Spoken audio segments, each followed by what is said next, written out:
Mercenaries who almost overthrew the Russian government. Wagner. They've been all over the news, taking key cities in Ukraine, and they almost overthrew the Russian government. But who actually is Wagner, and how did they get to this powerful position in Russia?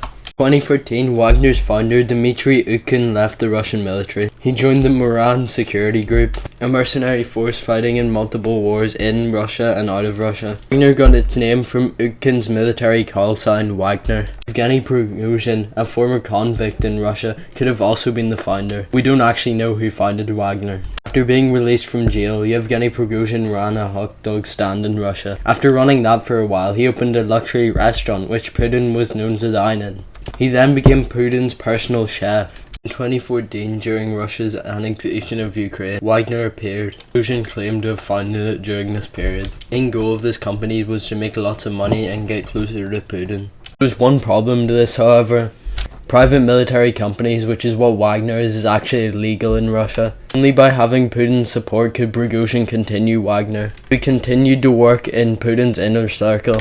Putin funded Wagner, used Wagner to pursue geopolitical interests in different countries with plausible deniability. Wagner isn't officially affiliated with the Russian government. He could use Wagner to commit actions without looking like Russia intervened in wars.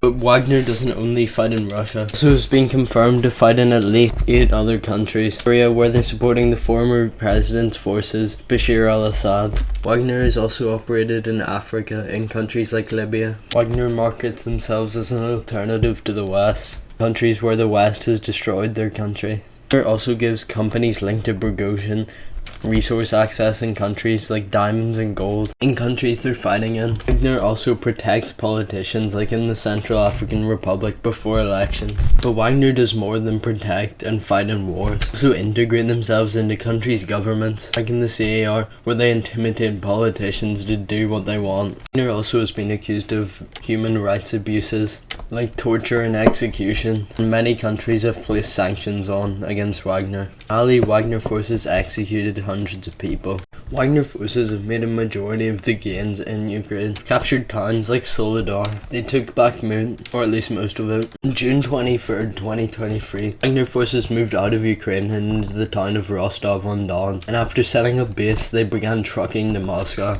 He reached within 200 kilometers of Moscow before making a deal. Prigozhin and Putin made a deal in Belarus. We don't exactly know the terms of this deal. Prigozhin went into exile in Belarus. Some Wagner forces joined him in Belarus, but most Wagner forces were incorporated into the Russian army. We don't know what's next for Wagner, but it's probably not good.